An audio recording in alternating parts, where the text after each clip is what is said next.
Olá, eu sou o professor Felipe Aron e vou falar para vocês sobre Napoleão Bonaparte. Esta aula é uma continuação daquela minha aula sobre Revolução Francesa. Antes de mais nada, você já sabe que eu vou falar, né? Se inscreve no meu canal, porque assim a gente pode ir mantendo contato, né? Você vai acompanhando minhas aulas e a gente conversa. Então, vamos lá agora. Napoleão foi um general francês muito importante da época da Revolução Francesa. Ele começou a se destacar ainda no período jacobino e cada vez mais durante a fase do Diretório. Nestas épocas, ele começou a lutar contra coligações que queriam destruir a Revolução Francesa. A luta dele contra a primeira e a segunda coligações vai consolidar o seu poder e o seu prestígio na França. O que eu tenho a destacar é na segunda coligação, quando nós temos a campanha do Egito. Então, o Egito seria um ponto de partida onde eles poderiam acabar com outras colônias inglesas, como por exemplo a Índia. E Napoleão é o cara que vai lá pro Egito para conseguir acabar com o poder britânico. Só que é aí que ele percebe que a Inglaterra seria a sua maior rival até a sua morte. Porque ao chegar no Egito, ele percebe que os ingleses detêm uma marinha que, os padrões da época, é indestrutível. Ele não tem a menor chance. E ainda mais, a Inglaterra tem uma capacidade de negociação muito boa. Ela coloca os turcos e vários povos islâmicos lá da região para lutar contra os franceses. E aí Napoleão percebe que não tem jeito, né? Ele se retira. A única coisa boa que ele consegue dessa campanha do Egito é achar a Pedra de Roseta. Bom, assim que ele volta do Egito, Napoleão, em 1799, vai dar aí um tipo de golpe no governo, acabando com o Diretório e instituindo o seu cargo como primeiro cônsul da França. Ou seja, agora ele é o governante para valer. Nós temos o que a gente chama de o início da Era Napoleônica, em 1799. A partir daí, nós temos a destacar a terceira coligação contra a França. Ela será um divisor de águas. Começa em 1803 e vai até 1806. É nessa campanha que Napoleão lutará na Batalha de Austerlitz contra os estados do Sacro Império Romano Germânico, que incluem a Prússia e vários estados alemães, além da Áustria. Ele derrotará toda essa coligação contra ele e vai acabar com esse Sacro Império Romano Germânico, criando uma coisa chamada Confederação do Reno. De certa forma, para Napoleão, é importante que os estados alemães estejam separados, porque assim ele não vai ter um vizinho forte, que seria uma Alemanha unificada. Então, desde lá, se você vê o meu vídeo do Cardel Richelieu, Guerra dos 30 Anos, os franceses percebem que é bom manter os alemães divididos. Aí nós também temos a Batalha de Trafalgar, que é uma batalha naval, que é a marinha francesa junto com a espanhola contra a britânica. Eles pensam que, combinando as duas, conseguiriam acabar com a da Inglaterra. Lê do engano, porque eles não contavam com a presença do almirante Nelson, que lidera com bravura a marinha britânica. Para você ter uma ideia, contam que o almirante Nelson se feriu gravemente durante essa batalha. E ao invés de ele querer pedir por socorro, o que faria com que a moral das tropas inglesas caísse, ele simplesmente subiu lá em cima do navio e ficou por lá fingindo que estava fiscalizando tudo, né? Supervisionando, só que na verdade ele estava morrendo. E aí quando os ingleses ganham a batalha e vão lá chamar ele para comemorar, percebem que o almirante Nelson morreu. Almirante Nelson será considerado até os dias atuais um dos grandes heróis da história militar da Inglaterra. Bom, enfim, isso serviu para mostrar para o Napoleão que não tinha jeito mesmo. Combater a marinha britânica assim, no ferro mesmo, não dava, né? A partir daí, é por isso que eu digo que é um divisor de águas, ele vai tomar algumas medidas administrativas, que incluem o bloqueio continental. Basicamente, ele não quer mais que nenhum país da Europa faça comércio com os britânicos. E nem que nenhum navio vindo da Inglaterra possa aportar em nenhum outro país da Europa. A Inglaterra não deixa barato.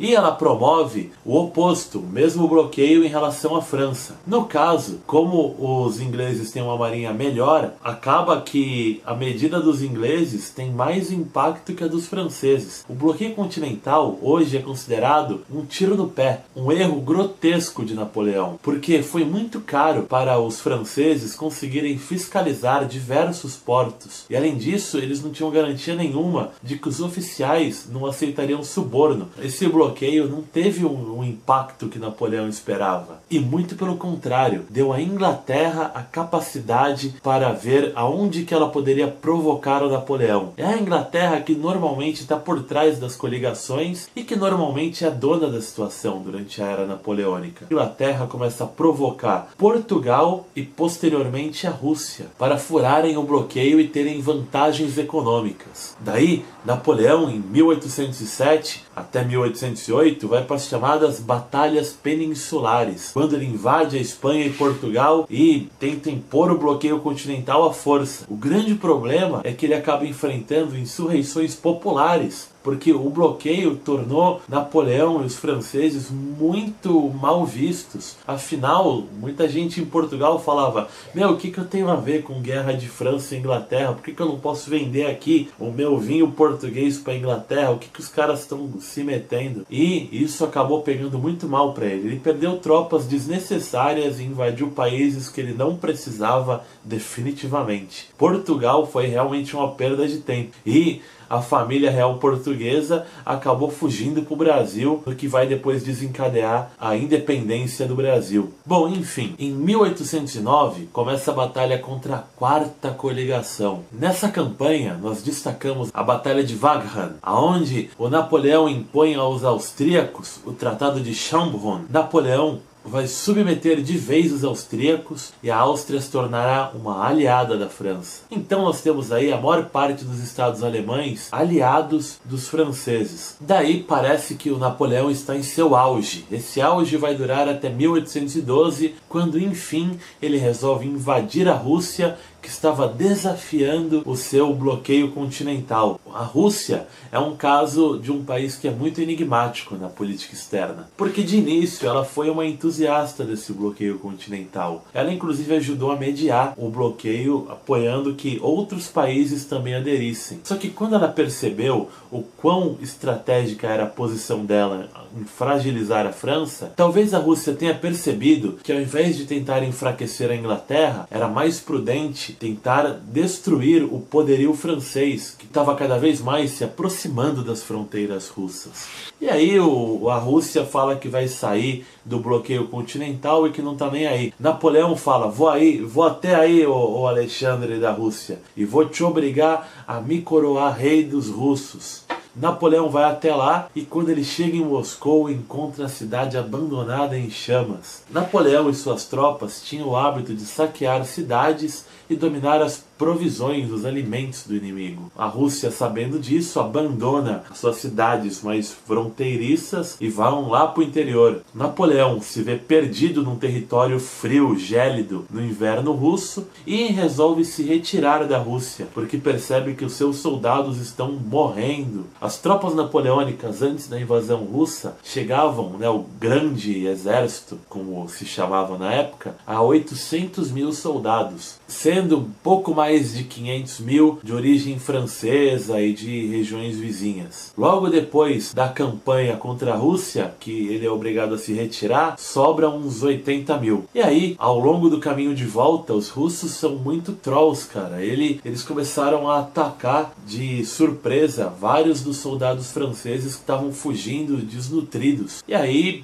é isso, é péssimo para a França. No ano seguinte, os países germânicos e a própria Áustria traem o Napoleão, porque afinal só se aliaram com ele pela força, e nós temos a Batalha de Leipzig, onde Napoleão será derrotado e vai aceitar se exilar lá na ilha de Elba. Daí parece que agora tudo voltou aos conformes aí na Europa, né? E que o monarca absolutista, irmão do Luís XVI, o Luís XVIII, vai assumir a coroa. Mas não é isso que acontece. Sabe por quê? Porque Napoleão consegue uma ajuda e se liberta lá da ilha de Elba, voltando para a França, no chamado governo de 100 dias, onde ele fará a campanha de Waterloo, com um exército bem reduzido. Ele tem algumas vitórias até, o que mostra que ele é um gênio militar. Porém, no final ele acaba sendo derrotado e aí não tem jeito, né? Os britânicos não aceitam mais mandar ele para perto. Mandam ele lá pro Atlântico, para a ilha de Santa Helena, onde ele fica de 1815 até 1821, quando ele morre. Há muita polêmica em torno dessa morte. Dizem que ele foi envenenado pelos ingleses. Mas vai saber, né?